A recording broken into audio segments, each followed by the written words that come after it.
Good morning students. तो कल हम बता रहे थे about the nucleic acid that is DNA as well as RNA. DNA के बारे में हमने बताया था DNA is a polymer, polynucleotide chain होती है। ये भी बता दिया था कि पॉलीमीज मेन और न्यूक्लियोटाइड तो न्यूक्लियोटाइड है ही है। जब बहुत सारे न्यूक्लियोटाइड एक दूसरे से ज्वाइंट होते हैं, जुड़ते हैं, तो जो स्ट्रक्चर बनती है उसको हम पॉलीन्यूक्लियोटाइड बोलेंगे। यहाँ न्यूक्लियोटाइड भी बता दिया था कैसे बनता है। हमने कहा था न्यूक्लियोसाइड के साथ जब फॉस्फेट ग्रुप जुड़ता है तो न्यूक्लियोटाइड बनती है। न्यूक्लियोसाइड में हमने बताया था कोई भी नाइट्रोजनस बेस हो, चाहे वो एडिनिन हो, गुआनिन हो, थाइमिन हो, साइटोसिन हो एटसेट्रा। जब कोई पेंटोस शुगर अगर डीएनए होगा तो डीऑक्सीराइबोस शुगर होगी, आरएनए होगा तो राइबोस शुगर के साथ जब ज्वाइन होगा तो बन जाएगा न्यूक्लियोसाइड। ठीक है।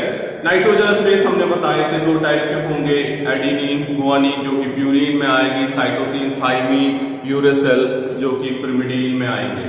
ये भी बताया था कि डीएनए में क्या नहीं होता है, डीएनए में यूरेसिल नहीं होता है, जबकि आरएनए में थाइमिन नहीं होता। ठीक है, तो ये तो सब जान ही गए होंगे। अब सीधा सीधा हम बात करेंगे अबाउट द इरविन-चारकॉफ इक्विवेलेंस रूल। इरविन-चारकॉफ ने एक इक्विवेलेंस रूल प्रपोज किया। इसके अनुसार क्या हुआ, A + C = T + C means purine की जो क्वांटिटी होगी, अमाउंट होगा, वो पिरिमिडीन के इक्विवेलेंट होगा। 1 का मतलब क्या है, इट इज, ये क्या है, A + D क्या है, ये है प्यूरिन। T + C क्या है, थाइमिन, साइटोसिन किस में आएंगे, पिरिमिडीन में आएंगे। दोनों का अमाउंट हो जाएगा 1, दैट इज इक्वल होगा।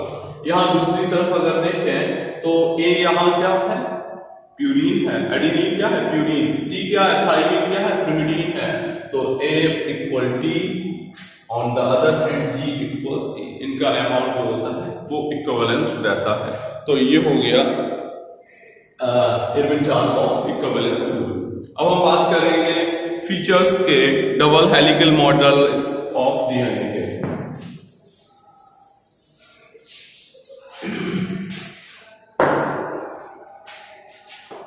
Salient features of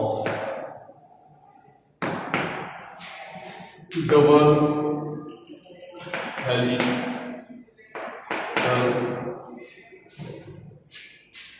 क्या लिखोगे, structure of DNA, double helical structure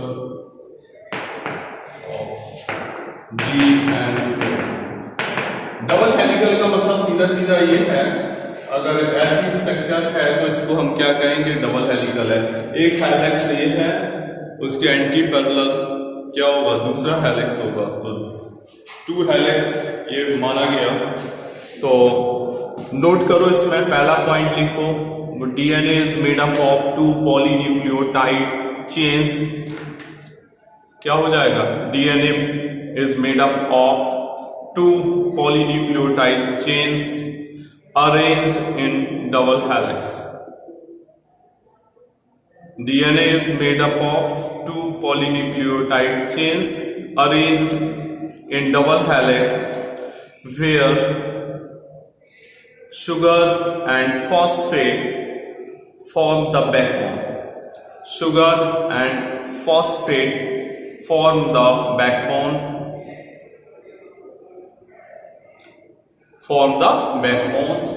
and the bases project inside. देखो यहाँ देखो, जैसे A है, ये थाइमिन हो गया, तो बेसिस इनसाइड है। यहाँ क्या होगा, यहाँ शुगर फॉस्फेट का बैकबोन होगा। यहाँ फिर क्या होगा, जैसे ये हो गया साइटोसिन, गुआनिन, ऐसे करके ट्रिपल बॉन्ड से होगा। तो ये अंदर जो होंगे वो क्या होंगे, बेस होंगे। और ये वाला जो है ये बैकबोन, बैकबोन क्या बना होगा, ये बैकबोन बना होगा शुगर और फॉस्फेट का। तो पहला पॉइंट ये हो गया। दूसरा,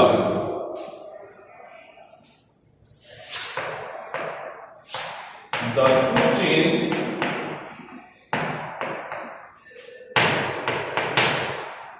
two chains are anti-parallel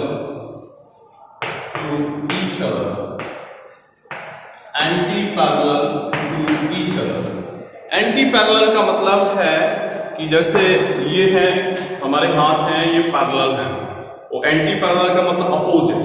तो जैसे एक का 3 डैश 5 डैश है, तो अगले का जो होगा, जैसे यहाँ ये वाला है 3 डैश 5 डैश है, तो दूसरे वाले का क्या होगा, यहाँ 5 डैश होगा 3 डैश होगा। इस तरीके से ये एंटी पैरेलली अरेंज होंगे। क्या लिखा, the two chains are antiparallel to each other.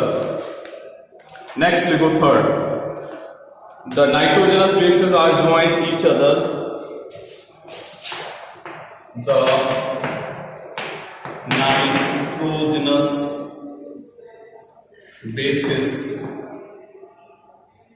bases join, the nitrogenous bases join to each other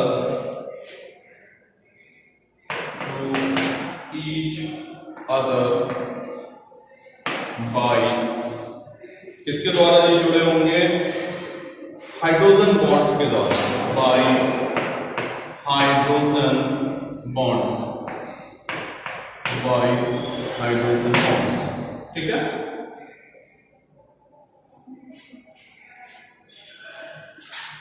आगे लिखो एडिनिन। एडिनिन मीन्स ए। यहां देख रहे हो ए कितने बॉन्ड से जुड़ा है, 2 से जुड़ा है, जबकि गुआनिन कितने से जुड़ा होगा, या साइटोसिन कितने से जुड़ा होगा, 3 से जुड़ा होगा। तो लिखोगे आप ए forms 2 hydrogen bonds, forms 2 hydrogen bonds, A forms 2 hydrogen bonds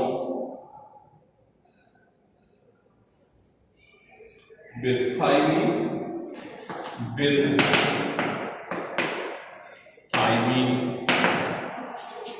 thiamine को क्या लिखोगे, कैपिटल टी से लिखोगे थाइमीन, एंड साइटोसिन। अब क्या बचा, एंड साइटोसिन। साइटोसिन को कैसे लिखोगे, साइटोसिन को लिख लोगे सी से, cytosine forms 3 bonds, cytosine forms 3 bonds with guanine, GUANINE, that is Z। ठीक है, ये हाइड्रोजन बॉन्डिंग हो गई कि कौन से कितने हाइड्रोजन बॉन्ड किससे जुड़ा होता है।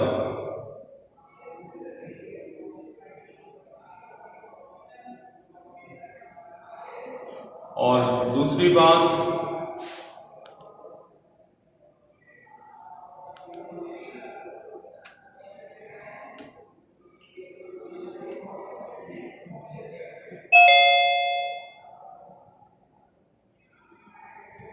तो जो प्यूरीन जो होंगे, इसमें एक बात और निकल के आ रही है, purines are always opposite to pyrimidines and vice versa. Purine pyrimidine के, तो प्रिमिडीन किसके अपोजिट होगा, प्यूरीन के अपोजिट होगा। ये तो हो गया एक पॉइंट। नेक्स्ट लिखो, which one is fourth one, fourth लिखो, ये हम इरेज कर रहे हैं, स्क्रीनशॉट लेना हो तो ले लो।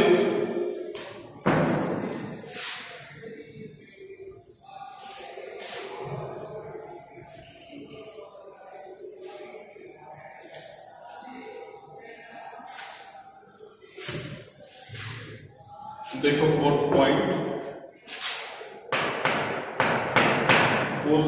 है, the two chains are coiled in right handed fashion. Two chains are coiled in right-handed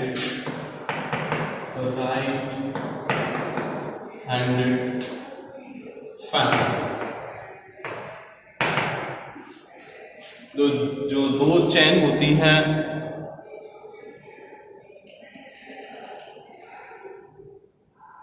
okay, अब ठीक है। तो अब आवाज आ रही होगी। क्या लिखा?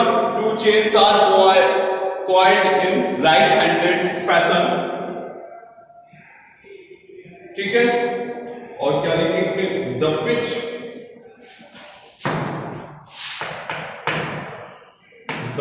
पिच का मतलब होगा single turn.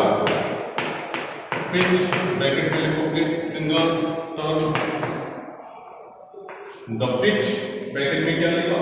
Single turn off helix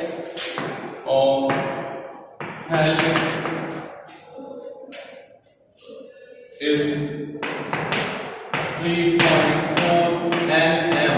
nm का मतलब है नैनोमीटर। 3.4 nm, ठीक है।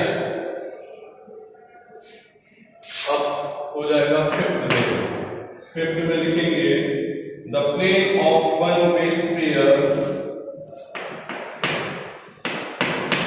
The plane of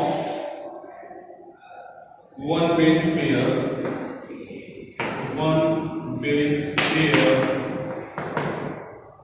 stacks, STAKS, stacks one pair, the plane of one base pair stacks over another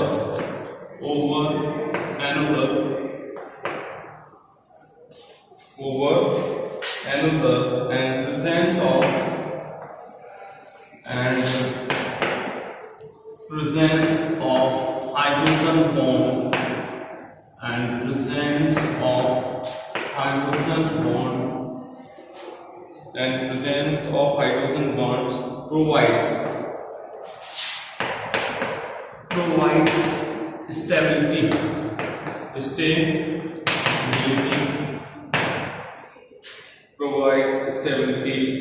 to the helical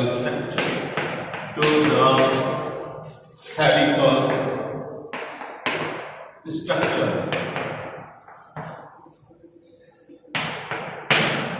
note करो जल्दी से या स्क्रीनशॉट ले लो।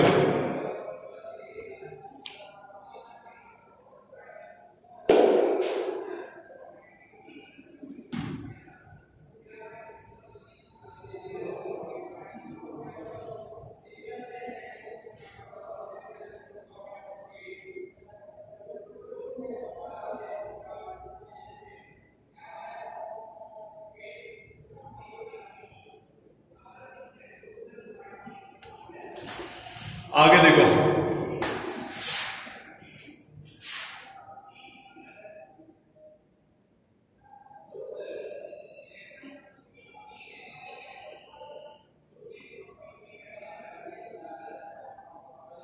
दिखाई नहीं दे रहा सर, बोर्ड क्लियर नहीं है। हम तो देखो पूरा कोशिश कर रहे हैं, देखो इसको थोड़ा ढंग से देखने की कोशिश करो, हो जाएगा, करो, ठीक है। आगे देखो,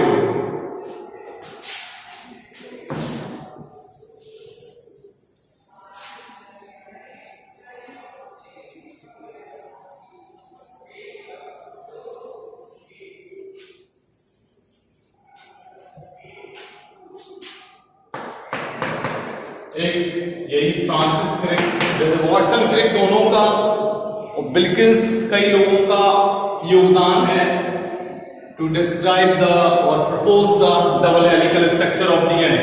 तो फ्रांसिस क्रिक ने प्रपोज किया, Francis Crick proposed central dogma बहुत इंपॉर्टेंट टर्म है, central dogma which states that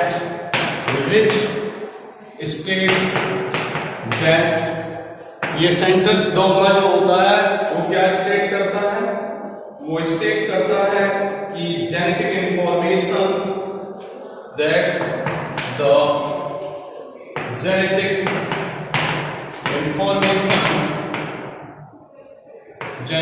information flows in the following ways.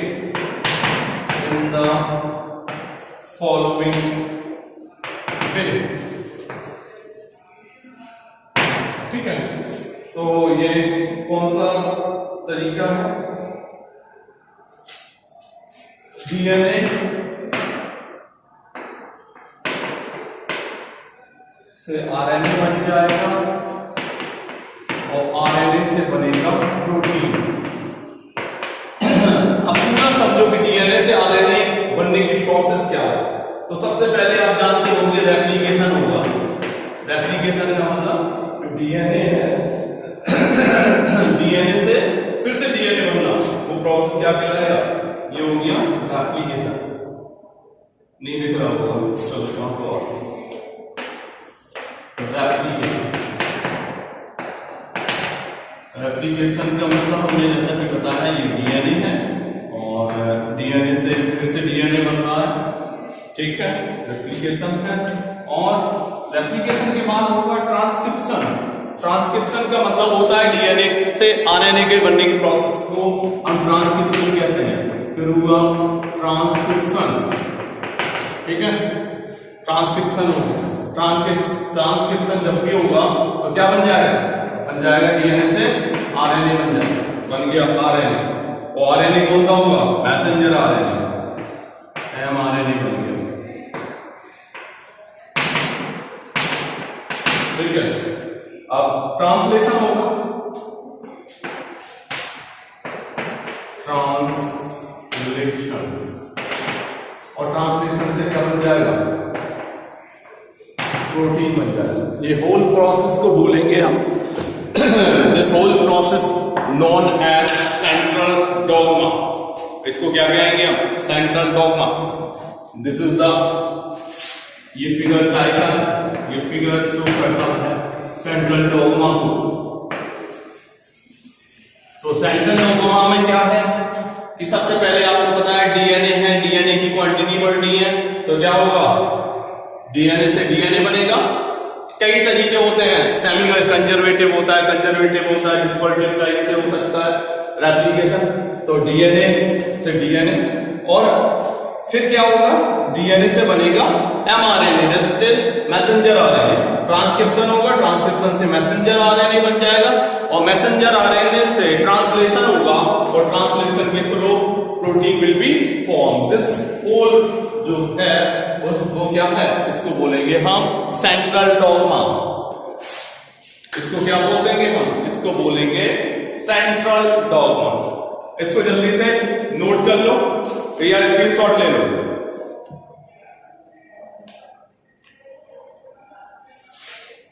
उसके नीचे लिख लो। इसका एक्सेप्शन भी है कि जैसे आजकल कोविड-19 है, कैसा है? रेट्रोवायरस है, तो उसमें डीएनए होता ही नहीं। डीएनए तो जेनेटिक मटेरियल की जगह क्या होता है? उसमें आरएनए होता है। तो नीचे की लाइन में लिख लो, the genetic flow of information, the genetic flow of information in some viruses is in reverse direction। कैसा होगा उसका रिवर्स डायरेक्शन? ये होगा आरएनए जैसे है, आरएनए से क्या बन जाएगा? आरएनए से डीएनए बनेगा। ये आरएनए से क्या बन गया? डीएनए बन गया, डीएनए, ठीक है। अब जो प्रोसेस होगी उस प्रोसेस को हम बोलेंगे रिवर्स ट्रांसक्रिप्शन। क्या बोलेंगे? Reverse transcription. और जो एंजाइम पार्टिसिपेट होगा उसको बोलेंगे रिवर्स ट्रांसक्रिप्टेज। तो कुछ एक्सेप्शन ऐसे हैं जिनमें रिवर्स ट्रांसक्रिप्शन होता है, जिनमें जो आरएनए होता है, आरएनए से बन जाता है प्रोटीन, ठीक है। Thank you so much.